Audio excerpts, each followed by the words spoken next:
Bismillahirrahmanirrahim. Students, today we are going to discuss capital expenditure and revenue expenditure. In our previous classes, we have discussed different concepts like accounting equation, how we treat different accounts, how we debit and credit the different accounting heads, how we post the accounting entries into the books of original entry and the ledger account subsequently. In today's class, we are going to discuss capital expenditure and revenue expenditure. Referring to the original accounting equation or the basic accounting equation, that is assets equal to liabilities plus capital. Keep in mind one thing, that capital expenditure and capital or the owner's equity are two different concepts, although they start with the same first word, which is capital, but it doesn't mean that capital expenditure is also the subsequent value that is added to the capital. Capital basically दो तरह से, although कि capital expenditure और capital या owners equity जो है वो दोनों ही लॉन्ग टर्म इन्वेस्टमेंट्स होती हैं.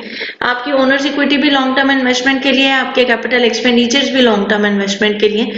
But the basic difference between the two is that कि जो कैपिटल है आपका वो बेसिकली आपके ओनर्स की इन्वेस्टमेंट होती है, ठीक है, जबकि कैपिटल एक्सपेंडिचर जो है वो आपके बिजनेस के इन्वेस्टमेंट है. इट मींस कि अगर हमने ये कहा कि हमारी लॉन्ग टर्म इन्वेस्टमेंट जो है वो कैपिटल को रेफर करती है. अब वो लॉन्ग टर्म इन्वेस्टमेंट दो डिफरेंट पार्टीज या दो डिफरेंट कंपोनेंट्स के थ्रू हो सकती है. वो दो डिफरेंट कंपोनेंट्स क्या है कि या तो आपका बिजनेस इन्वेस्ट कर रहा हो या फिर आपके ओनर्स इन्वेस्ट कर रहे हो. जब आपका ओनर इन्वेस्ट करेगा तो आपकी ओनर्स इक्विटी होगी, वो कैपिटल जो है वो रेफर करेगा ओनर्स इक्विटी की तरफ. जब आपका बिजनेस इन्वेस्ट कर रहा होगा तो वो कैपिटल जो है वो कैपिटल एक्सपेंडिचर को रेफर करेगा. We will post that investment into the capital expenditure. तो जो बेसिक डिफरेंस है between capital and the capital expenditure is कि एक ओनर्स की इन्वेस्टमेंट है और एक बिजनेस की इन्वेस्टमेंट है. करंट लेक्चर में हम कैपिटल एक्सपेंडिचर और रेवेन्यू एक्सपेंडिचर को जो है वो डिस्कस कर रहे हैं. कैपिटल एक्सपेंडिचर क्या होता है? Capital expenditure is incurred when a business spends money either to buy non current asset add to the value of the non current asset. अब आपका नॉन करंट एसेट जो है वो फिक्स्ड एसेट को refer कर रहा होता है. आपके पास एसेट जो है वो करंट एसेट्स भी हैं और फिक्स्ड एसेट्स भी हैं. अब जो फिक्स्ड एसेट है वो नॉन करंट एसेट है, तो कोई भी ऐसी इन्वेस्टमेंट या कोई भी परचेज ऑफ सच एसेट जो कि लॉन्ग टर्म पीरियड के लिए होगा या फिक्स्ड नेचर का होगा वो आपका कैपिटल एक्सपेंडिचर की तरफ जाएगा. और अगर आपने उसी एसेट में कुछ रेनोवेशन किया है या कोई ऐसी उसमें चेंज किया है जिसकी वजह से certain value is added to that asset, तो वो भी आपका कैपिटल एक्सपेंडिचर में आ जाएगा. अब उसमें कौन सी डिफरेंट कैटेगरीज हो सकती हैं? से फॉर एग्जांपल कि आपने एक्वायर किया न्यू नॉन करंट एसेट को, तो वो भी आपका कैपिटल एक्सपेंडिचर हुआ. अगर आपने उसको bringing them into the business for the working process, क्या आपने उसको मंगवाया है कहीं से, उसके फ्रेट चार्जेस या कैरेज चार्जेस हैं. उसके बाद legalities if they are involve with that asset, कोई लीगल कॉस्ट जो उसके बाइंग पर्पस के लिए यूज हो रही हो या कुछ भी ऐसी एक्टिविटी जो आपके उस फिक्स्ड एसेट को आपके बिजनेस के यूज में लाने के लिए इनकर हो रही होगी, वो आपका कैपिटल एक्सपेंडिचर होगा. इट मींस कि कैपिटल एक्सपेंडिचर, अगर एसेट को परचेज किया तो कैपिटल एक्सपेंडिचर है, and when adding certain value to that asset वो भी आपका कैपिटल एक्सपेंडिचर ही रेफर होगा. जिस तरह आपने फर्नीचर और फिक्सचर या फिर आपने मशीनरी जो है, अगर आपकी मर्चेंडाइज है और आपने मशीनरी को परचेज किया है तो मशीनरी का परचेज आपका कैपिटल एक्सपेंस हो जाएगा.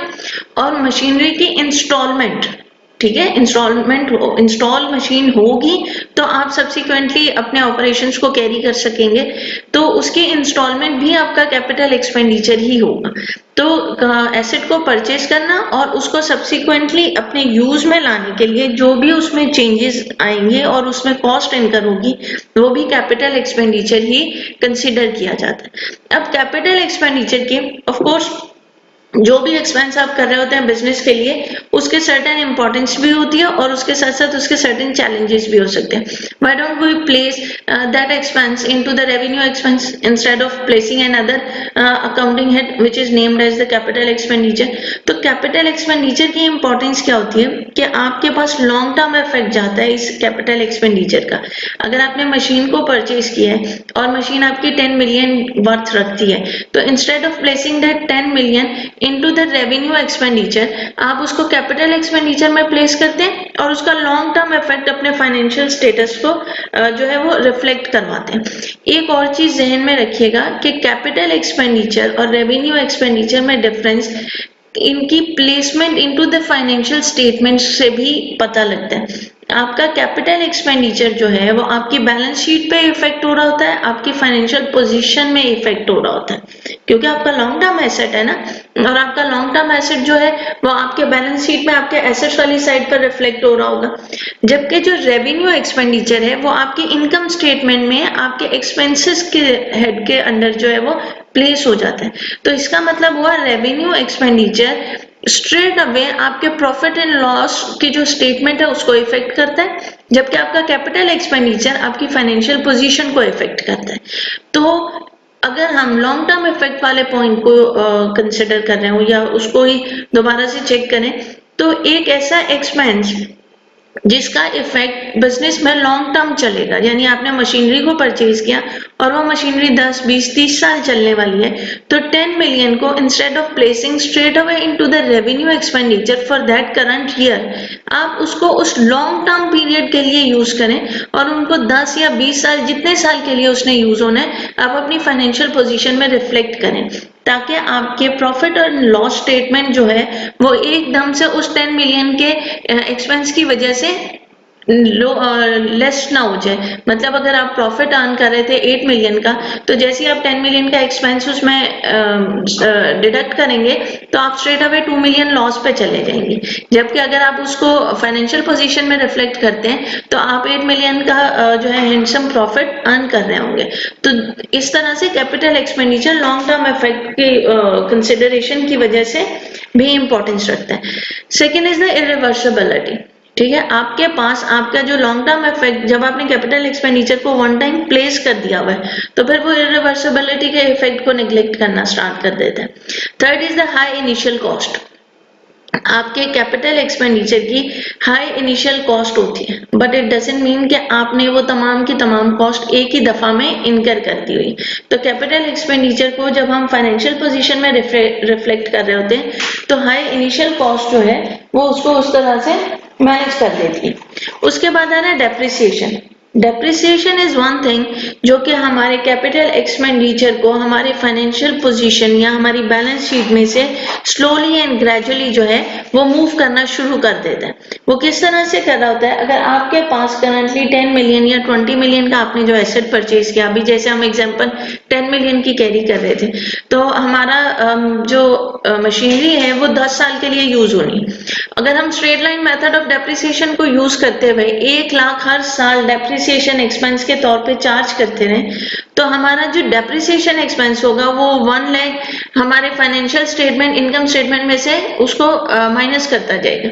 तो अब आपका जो 10 मिलियन का जो होगा वो 1 मिलियन हर ईयर जो है वो आपकी फाइनेंशियल पोजीशन या आपकी बैलेंस शीट में से माइनस होता जाए. उधर से आप उसको चेंज करते जाए वैल्यू को, और आप इधर से यहाँ पर अपने फाइनेंशियल जो लॉस, आपकी प्रॉफिट एंड लॉस स्टेटमेंट है, आप उधर उसको प्लेस करते जाएंगे. तो डेप्रिसिएशन हेल्प करती है कैपिटल एक्सपेंडिचर को स्लोली एंड ग्रेजुअली आपके फाइनेंशियल पोजीशन में से मूव करके आपके इनकम स्टेटमेंट वाले पार्ट में से आपके फाइनेंशियल स्टेटमेंट्स में रिफ्लेक्ट करा देती है और वो बिजनेस में से उसको रिमूव कर देती है. अब चैलेंजेस क्या आते हैं कैपिटल एक्सपेंडिचर के को कंसिडर करते हुए? जब आपने किसी एक्सपेंडिचर को कैपिटल नेचर का कंसिडर कर लिया है तो उसके चैलेंजेस क्या हो सकते हैं? First is the measurement problem. Measurement problem is that we have thought, और जो मशीनरी का आउटलुक या मशीनरी के जो मार्केट कंडीशन के अकॉर्डिंगली हमें ये लगा कि ये 10 साल चलेगी, but due to certain unexpected reasons वो सिर्फ 2 साल यूज हुई। जैसे फॉर एग्जांपल उसका मॉडल चेंज हो गया, या फिर वो जो प्रोडक्ट प्रोड्यूस करने के लिए यूज हो रही थी वो वाला प्रोडक्ट जो है वो मार्केट में नहीं अब सेल हो रहा। तो मेजरमेंट प्रॉब्लम आ रहा है कि हमें अनफॉर्चुनेट था कि हमें ये लगा कि हम इसको 10 साल तक कैरी कर सकते हैं, लेकिन हम उसको सिर्फ 2 साल तक कैरी कर सके। तो अब जो एक्सपेंडिचर आपने 10 इयर्स में स्टेप बाय स्टेप रिमूव करना था, अब आपको 2 साल में उसको किसी ना किसी तरीके से एडजस्ट करना पड़ रहा होगा।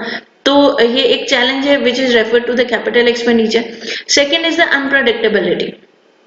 अनप्रडिक्टेबिलिटी कि आपके कैपिटल एक्सपेंडिचर की अनप्रडिक्टेबल नेचर हो जाए, आपको क्लियर उसकी अंडरस्टैंडिंग ना हो सके कि आपको इसको कैपिटल में ही ट्रीट करना चाहिए था, और आपने उसको कैपिटल में ट्रीट करने आपके बिजनेस के लिए वो बेनिफिशियल नहीं था। तो अनप्रडिक्ट जो है क्या एक्सपेंडिचर को समटाइम्स हम कैपिटल एक्सपेंडिचर को कर देते हैं और वो हमें करना नहीं चाहिए होता। Third is the temporal spread. Temporal spread जो प्रीवियस एग्जांपल है उसी को इसके साथ कैरी कर लें कि 10 साल अगर आपने उसको यूज करना था और आपने उसको 2 साल यूज किया, लेकिन समटाइम्स ये भी होता है कि हम एज्यूम कर लेते हैं कि हम एफिशिएंटली किसी चीज को यूज कर पाएंगे या हम बेहतर तरीके से किसी चीज का यूज करेंगे, तो ये चीज 10 साल तक यूज हो जाएगी। ओरिजिनली वो चीज 5 साल या 7 साल तक यूज होनी हो। तो वो जो टेम्पोरल स्प्रेड है, यानी हमने एक लॉन्ग टर्म या हमने उसको अनवांटेडली उसको स्प्रेड किया for the longer period of time, वो भी समटाइम्स कैपिटल एक्सपेंडिचर के लिए एक चैलेंज बन जाता है। तो कभी कोई ऐसे एक्सपेंडिचर जो कि हमें 5 इयर्स और 6 इयर्स तक या 7 इयर्स तक बेनिफिट दे सकता हो, लेकिन हम उसको by force beyond that term जो है उसको यूज कर रहे हो, तो उसके लिए भी टेम्पोरल स्प्रेड का इशू जो है वो इफेक्ट कर सकते हैं। तो डिफरेंट इंपॉर्टेंस एंड चैलेंजेस हैं। इसी तरह से कैपिटल एक्सपेंडिचर के साथ साथ रेवेन्यू एक्सपेंडिचर के लिए भी डिफरेंट एस्पेक्ट्स हो सकते हैं कि उनकी इंपॉर्टेंस क्या हो सकती है और वो किस तरीके से आपके बिजनेस को इफेक्ट कर सकते हैं। अब रेवेन्यू एक्सपेंडिचर को डिस्कस करें तो revenue expenditure is incurred when a business spends money to carry daily operations of the business successfully. It means that the buying और purchase of current asset जो है वो आपका revenue expenditure होगा। आपके current assets में आपकी inventory भी आ रहा होता है, आपके पास जितने भी आपके non current other than non current assets हैं वो आपके करंट एसेट्स में आ रहे होंगे।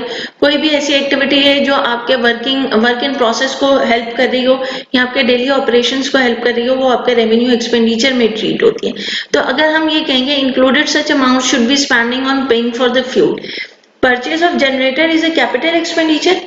Purchase of a car for the use for a van for the use of the business is a capital expenditure, whereas placement of fuel in that generator or the car or the bus is is treated as the revenue expenditure। तो इसका मतलब ये हुआ कि वो expenditure जो कि capital nature का था उसको डेली बेसिस में वर्क इन प्रोसेस में इन्वॉल्व करने के लिए जो भी एक्सपेंसेस इनकर हो रहे होंगे वो हमारे रेवेन्यू एक्सपेंसेस होंगे। इसी तरह से stationery items to carry for the office work आपके रेवेन्यू एक्सपेंडिचर्स होंगे। आपने इलेक्ट्रिसिटी बिल पे किया, आपका रेवेन्यू एक्सपेंडिचर होगा। उस मशीन को चलाने के लिए जो इलेक्ट्रिसिटी कंज्यूम हो रही है वो आपका रेवेन्यू एक्सपेंस ट्रीट हो रहा होगा। इस तरह से जितनी भी एक्टिविटीज जो आपके उस कैपिटल एक्सपेंडिचर को करंट डे वर्किंग में इन्वॉल्व कर रही हूँ या उसके यूटिलाइजेशन को इफेक्ट कर रही होंगी, वो आपके रेवेन्यू एक्सपेंडिचर्स में जो है वो ट्रीट होता जाएगा। अब capital expenditure long term investment थी, रेवेन्यू एक्सपेंडिचर डेली टर्म के बेसिस पे था। रिलेटेड टू दैट कॉन्सेप्ट कि कैपिटल और रेवेन्यू एक्सपेंडिचर्स क्या होते हैं, we have an activity one which is why do you think a business might want to treat an item of expenditure as capital rather than as a revenue। तो इसका reason क्या हो सकता है कि हम कैपिटल में कर रहे हो रादर देन कि हम रेवेन्यू एक्सपेंडिचर में प्लेस कर दें। तो हमने अभी डिस्कस किया था कि जो कैपिटल एक्सपेंडिचर है वो हमारे फाइनेंशियल पोजीशन को या बैलेंस शीट को इफेक्ट करता है, जबकि जो रेवेन्यू एक्सपेंडिचर है वो हमारी इनकम स्टेटमेंट में अपीयर होता है। तो अब अगर एक्सपेंडिचर को हम रेवेन्यू ट्रीट करें अदर देन द कैपिटल, तो वो हमारा इमीडिएटली प्रॉफिट जो है वो रिड्यूस कर देगा, और जैसे ही हमारा प्रॉफिट रिड्यूस होगा वो ऑटोमेटिकली हमारे प्रॉफिट एंड लॉस स्टेटमेंट में रिफ्लेक्ट होगा, और वो प्रॉफिट एंड लॉस स्टेटमेंट हमें हमारी मार्केट वैल्यू के अकॉर्डिंगली इफेक्ट कर देगी कि हम जो है वो कम प्रॉफिट, बिजनेस जो है वो कम प्रॉफिट अर्न कर रहे हैं। वेयर इज अगर हम उसको कैपिटल एक्सपेंडिचर ट्रीट करते हैं तो वो इमीडिएटली हमारी इनकम पे या हमारे प्रॉफिट पर इफेक्ट नहीं कर रहा होगा, वो हमारी फाइनेंशियल पोजीशन में प्लेस हो जाएगा, और जब वो हमारे प्रॉफिट को इफेक्ट नहीं करेगा तो वो हमें हेल्प आउट करेगा, जो हम अपने डेली ऑपरेशंस के थ्रू बिजनेस को जिस तरह से कैरी कर रहे थे वो उसी तरह से हम उसको कैरी कर सकें। मतलब अगर हमारा प्रॉफिट प्रीवियस ईयर से इस ईयर में 10% से चेंज हुआ और नेक्स्ट ईयर फिर 10% या 12% से चेंज हुआ, तो gradual improvement in the profit. ठीक, अब अगर कैपिटल एक्सपेंडिचर प्लेस होता है तो एकदम से क्या होगा, जो 10% प्रॉफिट में इंक्रीज आया था वो लॉस में शिफ्ट हो जाएगा और हम 20, 30 या 40% डाउन चले जाएं और लॉस इनकर कर लें। तो कैपिटल एक्सपेंडिचर में प्लेस किया और हमारे ग्रेजुअली जो प्रॉफिट का परसेंटेज है वो इम्प्रूव होता जा रहा है, it means that we are improving and there is a growth in our business, तो वो रिफ्लेक्शन जो है वो मार्केट को चला जाएगा। दूसरी तरफ जो कैपिटल एक्सपेंडिचर है उसको प्लेस करेंगे, फाइनेंशियल पोजीशन भी आपकी हैंडसम होगी, बिजनेस का रिफ्लेक्शन अच्छा जाएगा कि बिजनेस की पहले नेटवर्थ जो है वो 100 मिलियन की थी, अब बिजनेस ने इस साल में अपनी नेटवर्थ को इंक्रीज किया और उसकी नेटवर्थ हो गई है 110 मिलियन। तो आपके नेटवर्थ में चेंज आ जाएगा जब आप कैपिटल एक्सपेंडिचर को फाइनेंशियल पोजीशन में रिफ्लेक्ट करेंगे। दूसरी चीज, वही capital expenditure gradually, slowly and gradually आपके डेप्रिसिएशन के फॉर्म में आपकी इनकम स्टेटमेंट में भी रिफ्लेक्ट होता जाएगा, और आप आराम आराम से अपने बिजनेस के ऑपरेशंस में से उस कैपिटल एक्सपेंडिचर का जो अमाउंट है उसको माइनस कर पाएंगे और फिर उसको ग्रेजुअली अपने प्रॉफिट में भी एडजस्ट कर सकेंगे। तो कैपिटल एक्सपेंडिचर की प्लेसमेंट जो है वो आपके बिजनेस को स्मूथ करने में और उसको एक नॉर्मल रूटीन में चलाने में हेल्प आउट होती है। इसलिए एक्सपेंडिचर अगर लॉन्ग टर्म नेचर का हो और फिक्स्ड नेचर का है, आपको लॉन्ग टर्म में उसका बेनिफिट मिल रहा है, तो आप उसको कैपिटल एक्सपेंडिचर में प्लेस करें rather than the revenue expenditure.